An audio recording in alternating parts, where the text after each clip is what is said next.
Hey there guys, welcome to the meat shop. Today's the last day of hunting season, so I figured I better make you guys a video on how to cut up a deer or how to debone a deer. So I got one hanging behind me. I'll take you through all the steps, a couple different ways you can go about it, and I hope you like the video. If you do, give it a thumbs up and subscribe, and let's cut us up a deer. All right guys, so we got the deer carcass hanging here. And I guess before we even put a knife to it, up here in Alberta, the way it works, the way my shop's set up anyways, is they have to come skinned and gutted. I don't have a separate room. That's what Alberta Health and Safety requires. So the hunters have to skin them and gut them before they bring them to me. So that's probably where the second step starts. I'll get to the first step in a second. But when you guys are skinning, or if you ever have to skin a deer, that's the step where the hair stays off the carcass. Now, I have guys bring them into me and, oh, that hair and stuff, that just grinds up. It's like, no, it doesn't. It affects your end product in most definitely. So when you're skinning, you want to get that knife underneath the hide and then peel the hide off, so you're always working on the inside. You're only ever making one cut through the hair, and then after that you're working on the clean, you clean your knife off and you're working on the clean inside of the hide. You don't want to be going through that hide over and over again and getting hair all over the carcass. This one's got a bit of hair. Another thing lots of guys do is when they bring them in, you have to have evidence of sex and species, and they'll leave the pecker on, I guess, and they'll leave this hair. But look at this hair, it's all over his tenderloins and inside his thighs and stuff now.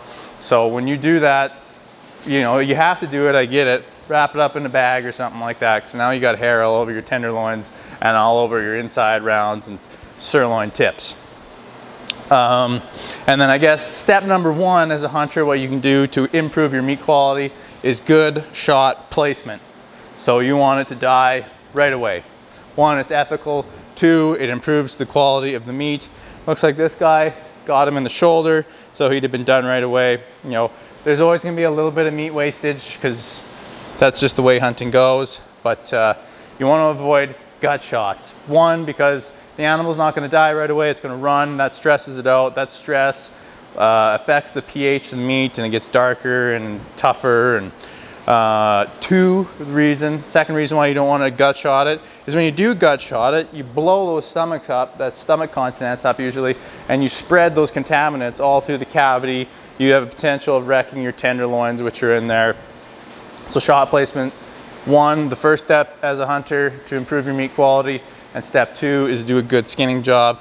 And three, if you have to leave the bag on or whatever, try and wrap it up in something so you don't get hair all over the place. Obviously, we take as much hair off as we can during the butchering process, but it's significantly harder, and sometimes you don't get to the deer for a couple days, so it's sat on there for a couple days. Another question I get super often is, do you need to age deer? No, they don't benefit from aging the same way beef does, and the bit of benefit they do get doesn't outweigh the wastage. It's, deer, this guy's actually got a fair bit of fat covered. This is the end of November, so he's doing pretty good. But your tenderloins, they'll just dry right out, and they'll be like a 1/4 inch thick layer of dry leather. And if I were to leave that on there, when you throw your seasonings on and do your roasts and steaks, it would be tough no matter what. It'd be like a bit of leather. So it doesn't the aging process doesn't outweigh the loss because of the aging process doesn't outweigh the benefits. Okay, this isn't my deer, so I'm going to go check on the cutting instructions for it, and then we'll get into the first couple steps of cutting.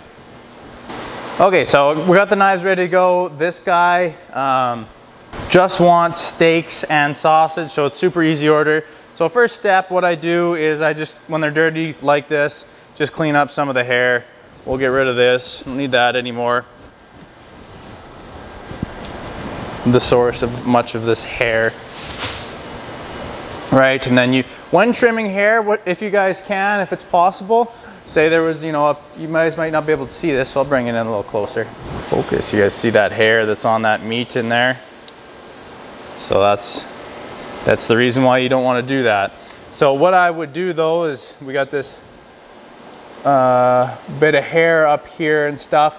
So what I'm gonna do is I'm gonna start back here where it's clean, get my knife under the edge of this meat so I'm not constantly introducing that hair back onto the meat, and kind of reskin that surface is what we do for that. So I'll do that and show you what it looks like after.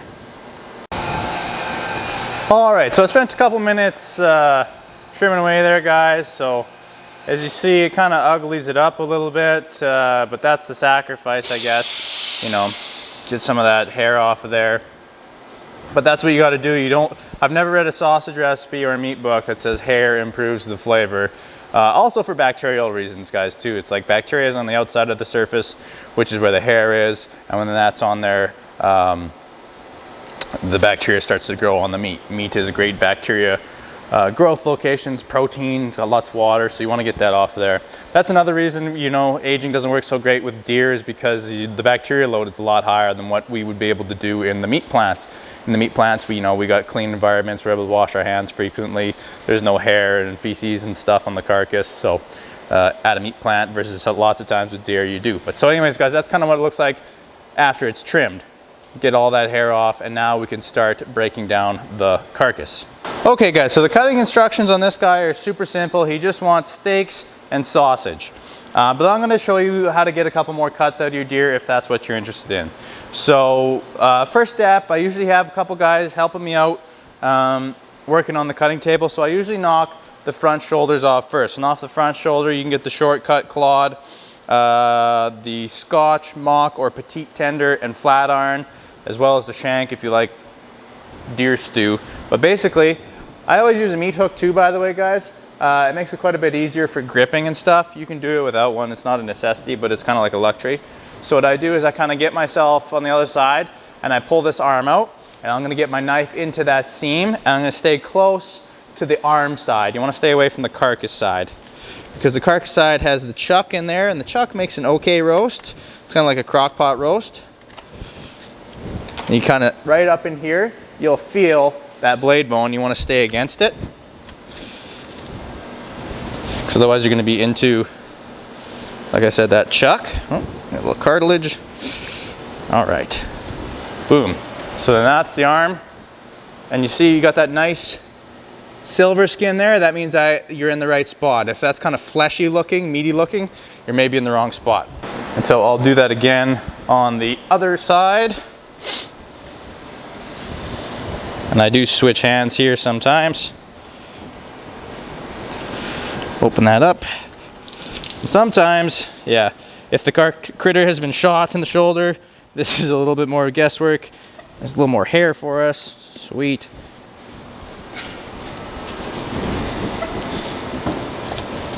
Yeah, so the shoulder's been blown up a little bit, but that's okay. We'll trim that out. You don't really want blood clots and stuff in your sausage, so we'll trim that out. But yes, there's the other arm.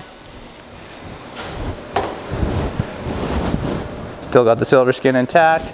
Okay, now the next step I would do is to take the tenderloins out. The tenderloins, if you don't know, are located inside the carcass here and here. And what I would do is I would normally drop the flanks, and that would expose them. But like I said, this deer isn't mine. It looks like this guy took the flanks off while he gutted them. But basically the flank starts up here, right in the midline and the pelvis, and attaches to the rib down here. So you want to get a hold of it and come down and mark just outside the back strap or the strip loin. You don't want to gouge into the strip loin. And there's a little bit of it left on. You want to basically go to the midline, find kind of where that strip loin ends, and you come down, making sure you don't get your tenderloin. And there'd be a bigger chunk that would flop down than this little piece here. I'll bring you in to show you the tenderloins. Okay, so in here are our tenderloins. You can kind of see, I kind of shaved this one a little bit close when I was cleaning it up, cleaning that hair out of there. But this is the tenderloin muscle here, and this is the tenderloin muscle here. Okay, they start up, this is kind of the rectal cavity there. It starts, oh, I guess my hand's kind of in the way. This is the rectal cavity here, you can see right through, and that's basically where they start at, up there and up there. So that's where I make the first two marks. So the first mark, there's the rectal cavity, you make the first mark right there. And you'll see a little round muscle. See those two little round muscles? There's that guy, that's kind of there's only about this much tenderloin left there. And then this guy here, that's the tenderloin, and we're gonna take him down to there. Okay, so basically you're gonna hang up, there's gonna be the pelvis bone's gonna hang up a little bit here, and then it's attached along the backbone. So what you can do, sorry guys, it's a little awkward working with this. I got a camera on a bench right beside me. You see that? So what I'm gonna do is I'm gonna mark down here, down along the backbone. Find that backbone. You can just about see it, right? So that's gonna free it up from the backbone. Then, I only use my meat hook just a little bit on these guys. You don't want to really be tugging because you can rip the tenderloin. It'll rip right out of there. It's a very tender muscle. And you kind of start just above it, and you'll see there's kind of a big webbed seam. You just follow the webbed seam, pulling with, you know, just a little bit of down pressure. And then you'll kind of pop over that pelvis bone, and it'll just about, you can just about tug it out at this point if you really wanted to. It just kind of comes out like so. I'm just making slight little nicks with my knife. I'm not really any pressure because you don't want to gouge it. It's a pretty small muscle. You can wreck it in a hurry. Okay. There is our tenderloin, and we'll take that to the table and we will clean it up. Okay, and same again on the other side. So it's right up where that kind of pelvis base stops, right there. You can see that little round muscle. Come down the backbone. Hook in that little round muscle there. Okay, and you're kind of just pulling down and away from the carcass. Down and away from the carcass. Making small little nicks until you're past that pelvis bone. Boom. And then you can just about, see, I might even use my knife. She just about falls out at that point. Okay, guys? So it's a pretty easy muscle to take out. And then we'll clean it up at the table. Tenderloin number 2.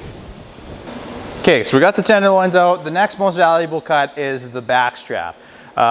Is what hunters usually call it, but the backstrap is a combination of the strip loin and the rib eye, or the rib. The correct place to break this is between the 5th and 6th rib, but basically, if you look where we took that shoulder meat off, if you want to just eyeball it, that's kind of the bad example side, it's basically like right after where that blade muscle from the front leg came off. But if you want to do it absolutely correctly, it's totally up to you. Go down to the inside and count up 5 bones from the neck. 1, 2, 3, 4, 5, and mark between the 5th and 6th. And as you can see, it's right where I took that arm bone. Sorry, I'm trying to do stuff with one hand here, guys. As you can see, it's right where I took that that front leg off. That's where the blade bone ends. So that's the spot you're looking for. Okay, so that's the bottom end. Now the top end, I hang them by one leg. You can see right here where that indent is. You can push and you'll feel a hard muscle. That's kind of the end of the pelvis, or like the top end of the hip. And that's your spot you want to be. So the flanks are dropped. You're going to come in with your knife. You're going to find that bone, and then it kind of goes up at a 45. So you go up at a 45. I'll start with this side here. And again, it's the same. You feel for that. You can feel it, that hard pelvis bone. If you want to use your knife, not there, there. You find it, and that's kind of the mark you're going for. So boom, I found it with my knife. Now I'm going to kind of press up into it, so you're not wasting any of that back strap until you get to the spine, the midline. Then you use your knife and come down the middle of the spine. This is called the strip loin. Hunters call it the back strap. I think it's also called the longissimus muscle when you combine it with the ribeye, longissimus lumbar, longissimus thoracic. Come down to my mark, and in fact you can go all the way right down the midline of the neck if you want at this point, which you couldn't see me do, but Okay, so that's the top. We know where the bottom's gonna be.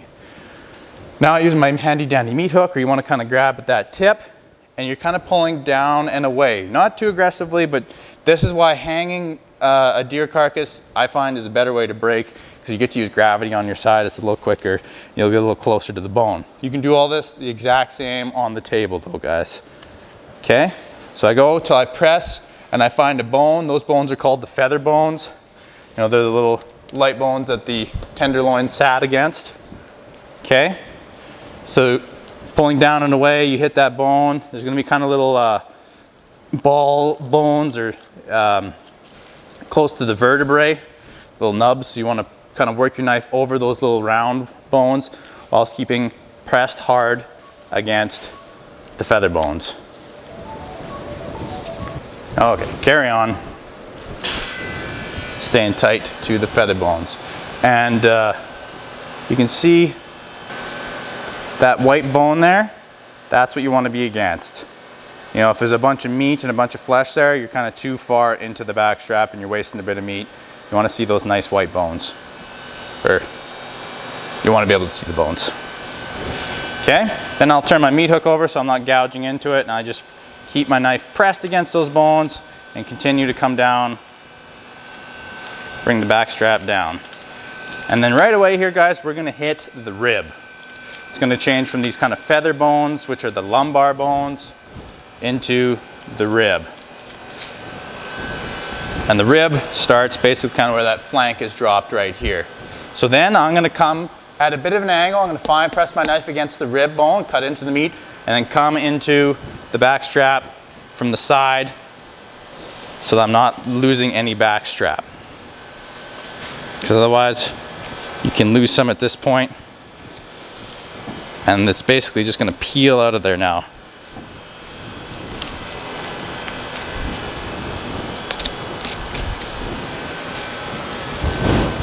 A couple nicks. See that, guys? Whoop. Okay, made a couple nicks along the ribs. You can see those rib bones right there. Those are the baby backs.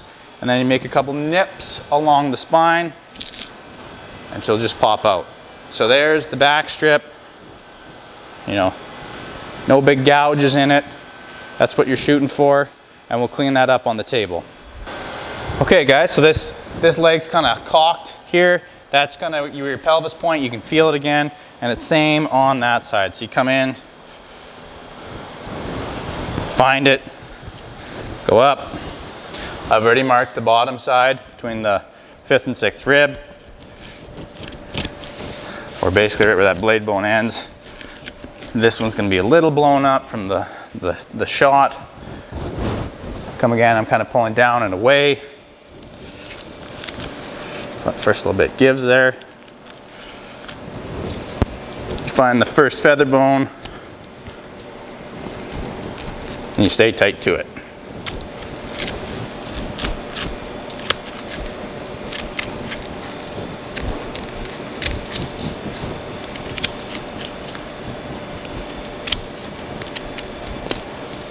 Okay, hit the ribs, come to it from the side.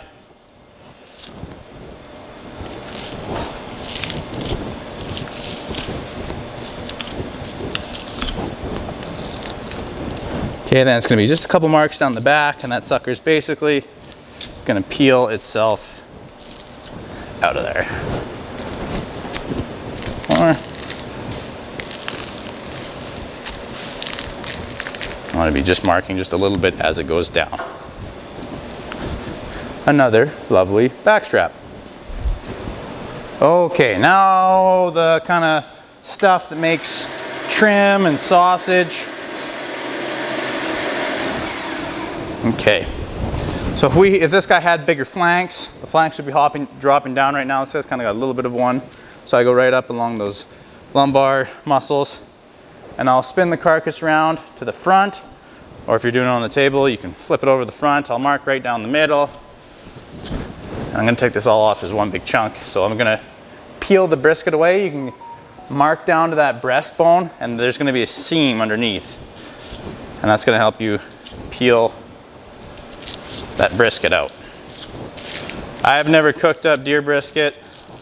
because I don't think it's probably anywhere as close to as good as beef brisket. To be very dry. You guys can kind of see that kind of big seam in there. And you just stay as tight as you can to the rib bones at this point, because this is all just stuff you're going to trim up for sausage meat, basically, until you get down into the chuck. So I'm just like I said, staying close to the rib.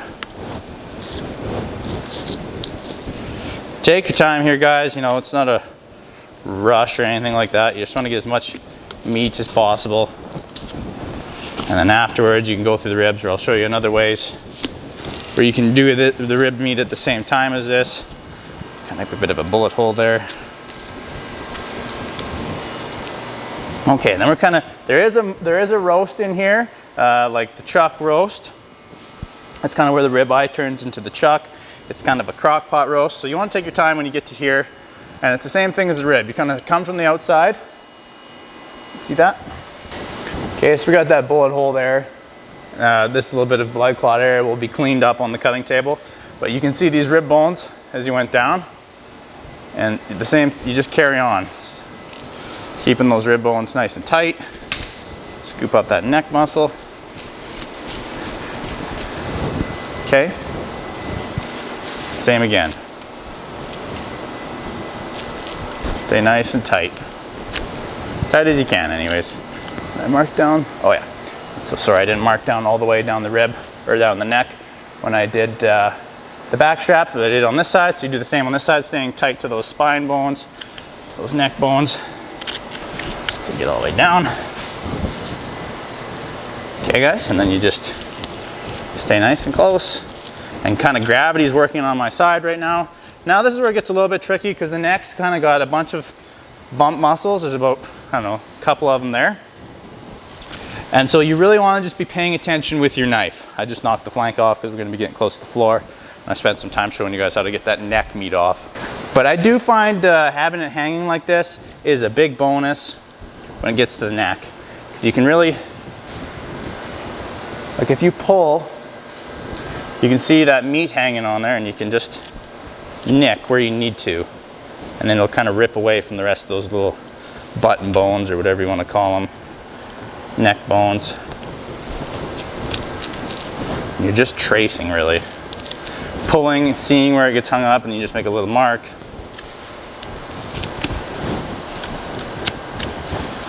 Because, you know, you can end up leaving a pound or two of meat on the neck if you're in a rush. There we go. Pulling down. See, so there's I can feel with my knife, there's a little bone there. Kind of just use the tip of your knife, mark around it. There's another bone there. Use the tip of your knife, mark around it. There's another bone there. Use the tip of your knife, mark around it.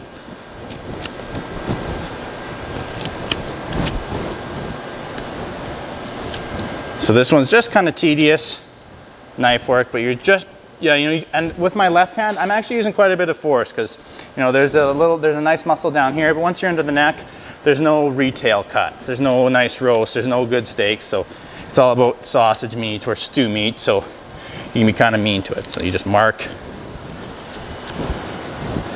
pull down with lots of weight, find out, see where that bone's hanging onto the meat, and there's like this little bit of white cartilage you can see. That's kind of the spots you need to mark.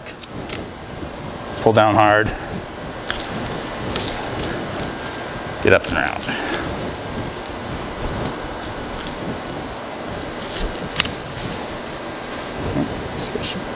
Need to be able to see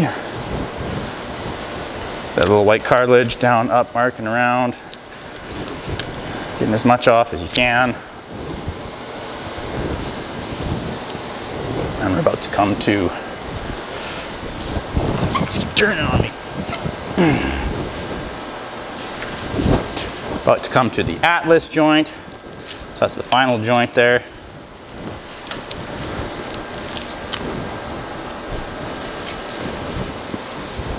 Using the tip of your knife. Oh, one last little joint. Boom. That's the neck, and it's got a little bit of the chuck in there, but that is quite a bit of sausage meat. So it's really, yeah, you know, quite a bit of meat there. You can see the white bone sticking out. You know, there's maybe an ounce or whatever left on there, and you could pick away at that to get it all out. Take that back strap muscle out of there, a little bit down along the spine. Okay, then you just got the meat between the ribs. At this point, if you wanted to save your ribs for doing, you know, smoking them or whatever, get a handsaw, come in here, mark nice and close to the spine, all the way down to there, get your baby backs off. You got your side ribs here. Unless you got a big bullet hole in there, that's gonna affect them. Scoop up a little bit extra meat off of here. Now we'll do the ribs. The ribs are super easy. They're just kind of time consuming. You just pop in, get your knife along the top rib, come down, and I usually nip them all off at the end. And I actually do usually start at the bottom as well. I'm going to skip this area because it's all bloodshot. One higher here.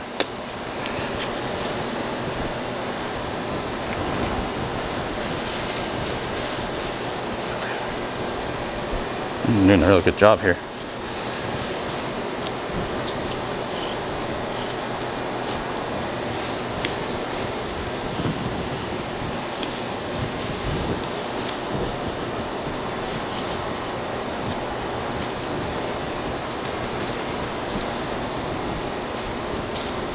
The reason I start at the bottom is because then they all hang down like this. If you start at the top, you're going to end up nicking a bunch as you go down. Doesn't really matter though if you're doing this on a table. If I drop some of these ones though, they end up hitting the ground.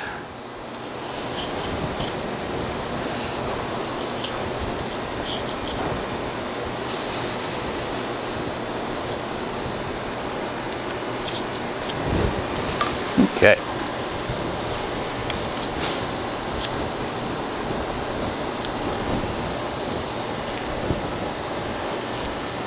There you go, get yourself an extra pound of rib meat. Okay, so far that's the back straps, kind of the plate meat and rib meat, neck meat, and chuck. Of course, I'll do the same on the other side. You guys don't gotta watch me do that again, but that's how you do that side. Repeat that on the other side. So again, you'll peel the brisket away from the middle and work your way towards the neck, pulling down on the neck, staying as close to the bones as possible. That's kind of how you do the front bit of a deer. I'll knock this off and then I'll show you guys the hind. Okay, so we got that other half cleaned up. Now we're on to the legs. And so we've got the kind of two important cuts. The tenderloins, back straps off. There's a couple off the front legs and one out of the shoulder. But off the hips, that's kind of where some of your other nice meat of the deer is. You know, you got an inside round, you have a sirloin tip, spin this round, you know, the eye round lives right there, and this big guy here, he's the outside round. So what I usually do is I knock this first leg off because I hang by one leg, and I'll seam those out on the rail, but you can easily do this on the table. But what I do, even if you're on the table, is you want to put pressure down here, and that's going to pull the muscle away from this pelvis bone, the midline. You can mark right down. This guy's kind of cut it with a saw. You can put pressure down, and that's going to take it away, and that's going to help you open up the ball joint here. So basically, you just push down, follow the bone with your knife, and then right here, you can see it. So that right there is the ball joint. You come down along the femur, or the pelvis, sorry. This is the ball joint which attaches to the femur. And you come down and you're gonna wanna get the tip of your knife in there, and there's a little tendon that attaches it, and you wanna break that, and it's gonna pop apart. I'm gonna set the camera down and just do that now. Keeping pressure down, follow that. You can kind of hear it ripping away when you're in the right spot, when you're tight against the bone. There's a little bump you got to work around there. And this guy nipped it off there. This whole leg's going to come down. Stay tight to the bone. Always stay in tight as you can to the bone. Boom. So there's that round bone there. There's the round bone there. There's that little itty bitty bit of connective tissue that sits inside the hip socket that you gotta nip off. Then you have the whole leg, which we'll take to the table and seam out. Or you can hang it back up and seam it out on the rail, which is what I do. But I'll do the same again here. So this is gonna end up dropping off the rest of the ribs and stuff off the carcass so I can work on just the hip. Find that little joint, work around it, stay close to the bone.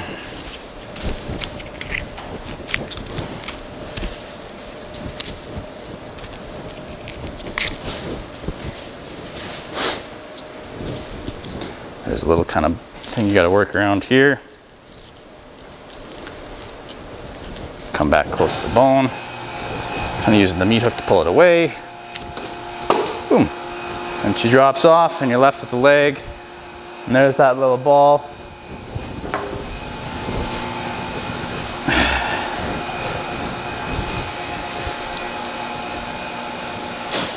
And that's the hip socket you got to work it around. So you kind of got to cut the cartilage around the edge, and then there's a little bit of cartilage on the inside that needs to come off, and you stay close to this bone here. So now we have this deer leg hanging on the rail here, like so. And you want to get a couple muscles off this guy for sure. So basically right below this little joint here, this is what would be the top sirloin on the beef. And this is the sirloin tip, the inside round. Right up here is the eye of round and the outside round. Wherever you're from, you might have different names for them. I apologize if I'm not using the names that you're used to. Outside flat, outside round, top silver, stuff like that. So anyways, apply your own names for whichever country you're from. So what I do is just below the sirloin tip here, right? Basically, you can draw an imaginary line right underneath that ball joint there, or the femur. So that's going to take off the top sirloin, and if this was a beef, it would have the tri-tip and stuff in it. And we'll put that on the table and clean it up. So we have this leg here, and you guys can kind of see this line right here. That's the inside round, and that's the one I usually start with. You don't want to go too high. You can see this little line here, because that's the eye of the round. So I just make a little, you don't have to make big aggressive cuts. You know, if you're using gravity here, the stuff just opens itself up to you. Make a little nip. And then right here, it's kind of tricky. This line here, you can see that right there. That belongs to the inside round. And this is the sirloin tip. So you want to just be kind of careful around there to keep those two separate. Then you kind of just open up and you'll see the seam. It's really big. There's lots of that kind of webbed. You'll open it up and you'll see there's lots of that kind of webbed stuff in there, and that means you're in the right spot. If you're hitting lots of flesh, you're in the wrong spots. And you can apply that for all of these next couple muscles. But yeah, just pulling down and away from bone. You can find the femur bone here. Put this down a little bit more. It basically opens itself up to you.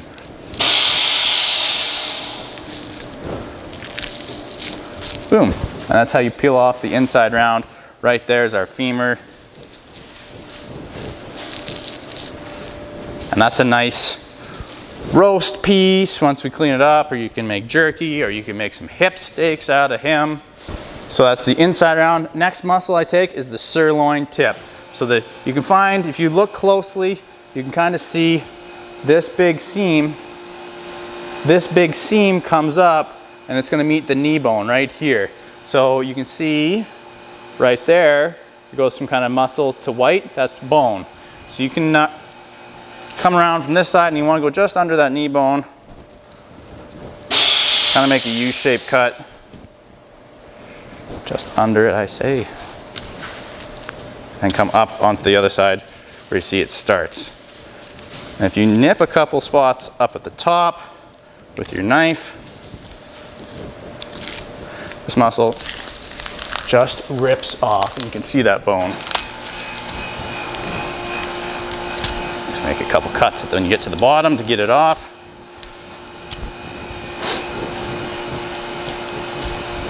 Boom. So that's the sirloin tip. Good steaks, good roast, good jerky. Okay, next I'm gonna take the eye round and the outside round, if that's not the names you call them, I apologize, at the same time. So right here, you guys see right there, that little white line, that's where the eye round stops. And right up here is where the outside round stops. So you go just a little bit above and you cut right to the bone. You don't got to worry about cutting the Achilles tendon because there's going to be a little bit of connective tissue on either side that's going to keep this leg from falling off the rail. If you're doing it on the table, it doesn't matter. Then you can see as I pull away, that seam just naturally opens itself up, and that's where you want to be with your knife. Just a couple marks on either side of that right there. That seam here and here, and it's just going to fall off for you. Pulling down, knife, one mark, pulling down, knife, not quite fell off, but close enough. And then if you mark hard against the bone, you see there still, oops, pulls right off. Ta-da! Got that nice silver skin on the outside round, nice lean muscle, eye of the round. And I think if I was in the plant, I'd get in some trouble. This little bit here was supposed to be on the inside round, so I'll make sure that comes off the bone. Another nice part about using a meat hook is you're not cutting towards yourself all the time. Perfect. Add that to the sausage pile. Then we just have this shank, and we'll take that shank and put him on the table, clean him up. There's a little bit of hair on it. I'm not sure if you guys can see. And we'll do the same again with the other hip. I'll maybe do the other hip on the table to show you that. Okay guys, here's kind of the gruesome scene. We got the hip muscles, tenderloins, back straps, that last hip, the two front legs, neck, shank and whatnot. But like I said, I'll show you how to seam this out on the table. It's essentially the exact same. Okay guys, we have the hip. Usually I work with it towards myself, but you'll mark here, take that top sirloin off. There's a little bone you gotta work around there.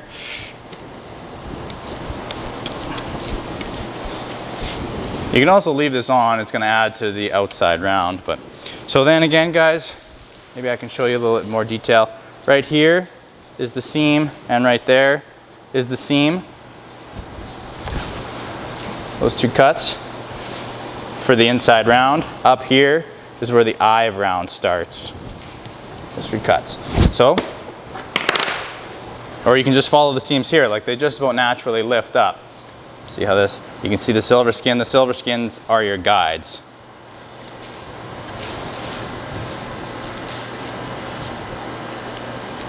Come down and lifting and pulling away to make sure you don't hit that other muscle, and eventually you're going to hit a seam here and it's just going to want to fall right out just about. See that?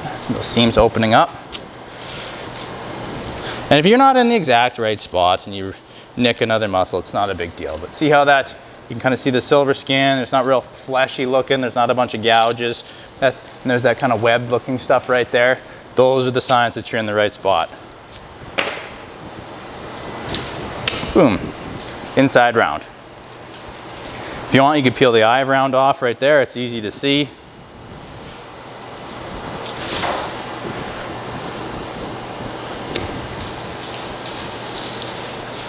Following those seams, eye round.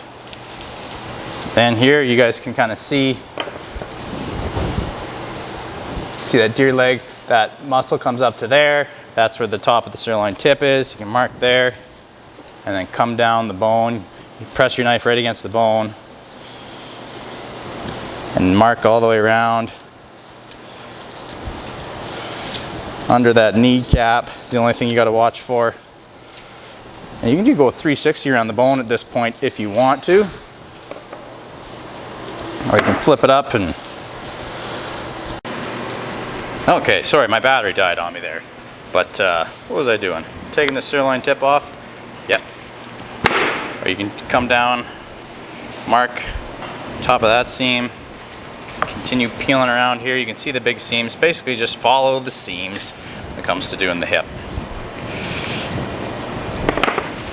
Follow the seams, stay nice and close to that femur bone. That's the trick for when doing the hip.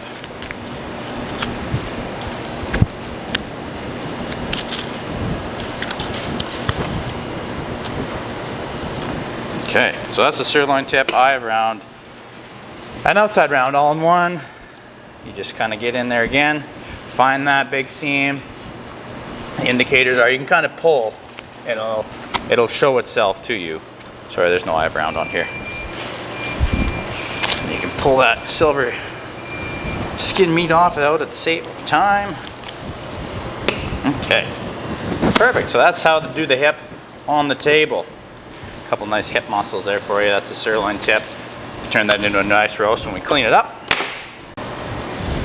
Okay there guys, there's just this leg to deal with, and that's pretty much how you, after this is how you debone a deer. So this is that leg off the front leg like I showed you before, the first thing we took off. And right here is the shortcut clod, makes an okay roast. And then this is the petite tender, mock or scotch tender, and this is the flat iron on this side of the blade bone. How I do these guys is you got this kind of, if you peeled it off nice, you got that silver skin and it points to an arrow where the joint is. So I start down there, I mark right here, turn it towards myself, mark right there where that fat is, that's where the joint is. You can press down hard against that femur bone, and I press my knife flat against it.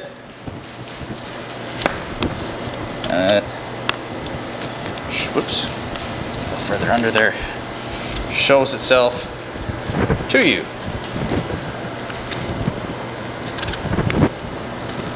Okay, and you can take this little bit of meat off with it, staying against the seam, not going into the flesh too much. This is just going to be sausage meat though, so it doesn't really matter, this little bit here. Okay. And the reason I do that, take that off, you can kind of now see the outline of the blade bone. I follow the, just kind of loosen the muscles off there. Here you go right up to the joint and you go right through, and that's going to release the mock tender there, right where the joint is. If you're curious where the joint is, you can set it down and play with it and look at it, and you'll see, like, boom, it's right there. Okay, so you mark both of those along the blade bone to separate the meat from the blade bone, and I flip it over, and you can feel along here, you know, this is soft muscle, the ridge of the blade bone, soft muscle. So I get my knife up along the ridge of the blade bone, tight, and you can just peel that muscle off. So this is the wee petite tender. Same spot, mark there. Get a mark through a bit of a heavy bit of a cartilage, because that's what attaches the flat iron. Grab that. There's a seam. If you just kind of start that seam, and you can just pull that flat iron out of there. Just about. I had momentum and I stopped. If you can't, you just gotta mark the last little bit. Okay, so there is the flat iron. And I can tie those two together to make a roast. Okay, that basically takes care of the blade bone. I think people find this one a bit intimidating because there's a bunch of joints and stuff going on, but you know, pretty decently clean blade bone. Okay, now the next muscle is just right here. It's a crock pot muscle. Not everyone saves them. Lots of guys mostly turn their deer right into sausage. But you go at the elbow, there's a bone right there. Find the arm bone, come down, stay tight to the arm bone,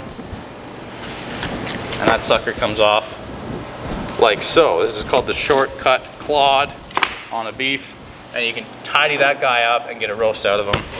The rest of this, if you had a handsaw, you could make soup bones out of or something like that, but for the most part, guys, just add this to sausage. And it's just a matter of getting your knife along the bone and trying to get as much meat off, oops, as possible.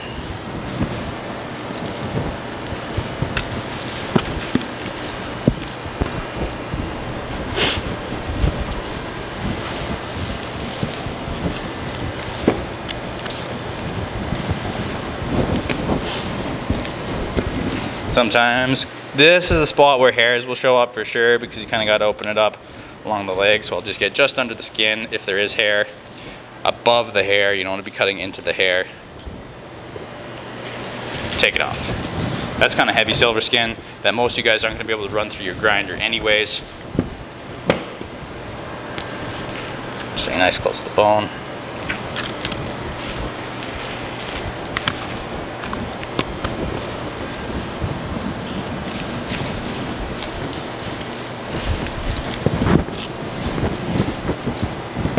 And you can do lots of tearing. It's not all knife work. It's like sometimes if you get the right spot, you can mark and tear, mark and tear, mark and tear. There you guys go. Nice white bones, not too much meat left on there. Now I can get another 1/4 of an ounce off of here. Boom. There you go. That's that front leg taken care of.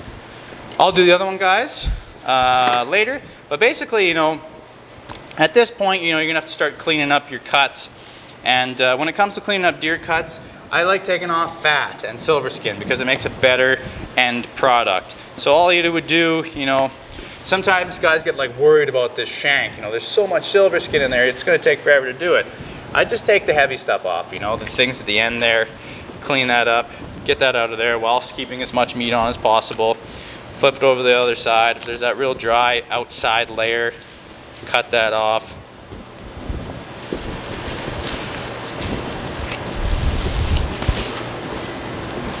But I have a 7.5 horsepower grinder, so it should be able to chew through this stuff. So once you get down to here, you know, that shank's fine to chop up like that. No hair, no fat. Good to chop up into cubes. And I'll go through all this pile and I'll tidy it all up. I'm not gonna make you guys watch that, but basically you just get under the fat, leaving as much meat on as possible, like so. And you would continue going through this piece until there's no fat. But I'll show you guys what the trim pile looks like at the end, so you don't have to see that. So what's left, that's how you debone the front arm. I'll show you and the same thing goes with roast, guys. So this has got a bunch of fat on the outside. You can get just under the seam. Lots of times that just rips off. Knock off any little bit of extra fat.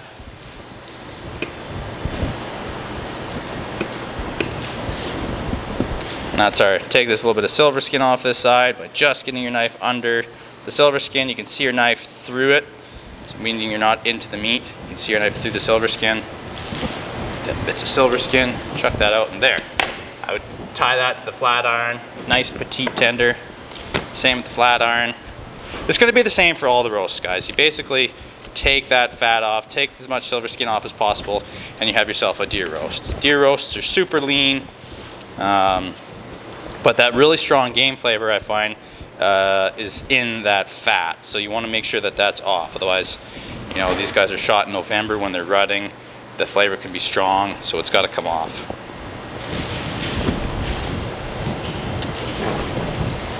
Zing. Okay. Silver skin be gone. Trim, we can save that. So this is a little flat iron. You know, if you want that heavy bit of bone skin or silver skin still there, nip that off because it's going to be tough to chew through. There. You got the little flat iron, got a little mock tender, to tie them together. Make a nice little roast like so. But this guy doesn't want those, so it's going to be sausage. But you know, the same goes with all these hip muscles too. You got this inside round that we pulled off the hip. You want to, you know, take it down to the main muscles because you want to get all the muscles running in one direction. So you can peel that cap off. Take this bit of fat off, bit of silver skin off with a really sharp knife.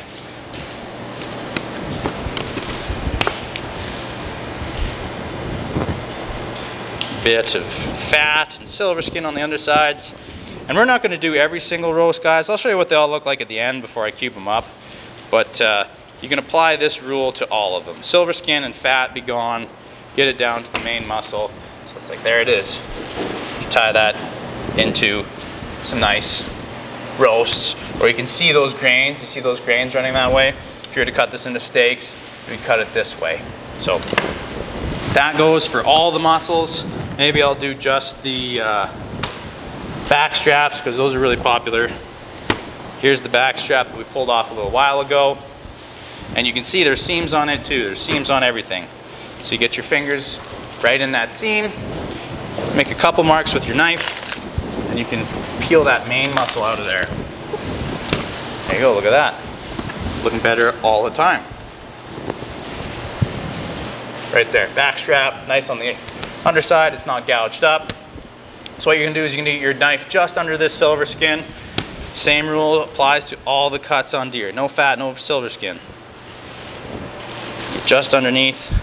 And see how you can see the knife under there? That's what you're shooting for when you're doing that. Otherwise you're getting too far into the meat. You're wasting meat. No need to waste meat.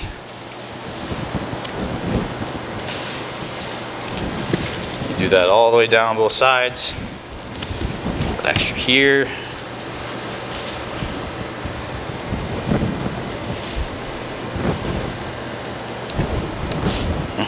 It's starting to look pretty good.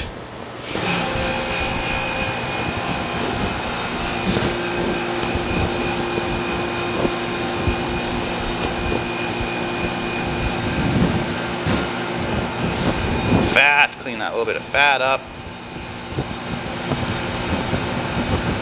Fat's a good sign, though, means it's a nice healthy deer. But there you guys go. That's the back strap, all cleaned up.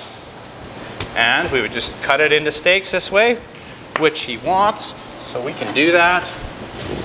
And then I'll clean all this stuff up and give you guys an end picture of what a cleaned up deer looks like.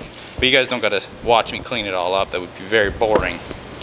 Here's some nice backstrap steaks for you to look at though. 3/4 of an inch to 1 inch thick is how we cut them.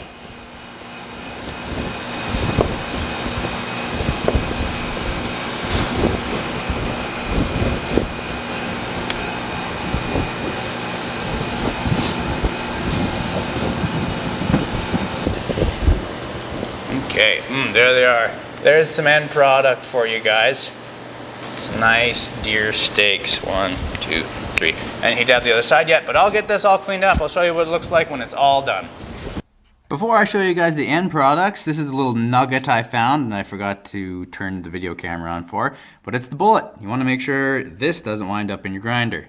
All right there guys, I've been trimming for a little while here now, cut some steaks, and there you go. That's kind of what I would turn into roasts and steaks and what have you. Clean them up, take all the fat off, not a lot of gouges. The outside rounds here, you have 2 eye rounds, 2 sirloin tips, 2 inside rounds, 2 tenderloins. I cut up all the stuff off the shoulder already and threw it into the trim. There's a bunch of back straps or strip loin and ribeye steaks if we were talking about beef. But that's kind of what you're aiming for, guys. Stuff like that. We would throw some strings around these now if you wanted to make roasts, or you could cut them with the grain if you were making jerky. And here's kind of what the trim, nice wild game trim, looks like. You can see not too much fat, knocked off quite a bit of the silver skin. You know, a little bit in there like this is fine. It's not going to wreck your product, but you don't want big gobs of fat and stuff like that. So that's what you're shooting for. Nice lean red meat in both the steaks and the roasts. So that pretty well concludes the how to debone a deer video, guys. That's how I do them in the shop. If you brought them to me here, that's how I do up your deer. So hope you guys learned something. Hope you guys liked the video. If you do, give it a thumbs up and subscribe, and we'll do more butcher videos in the future. Thanks.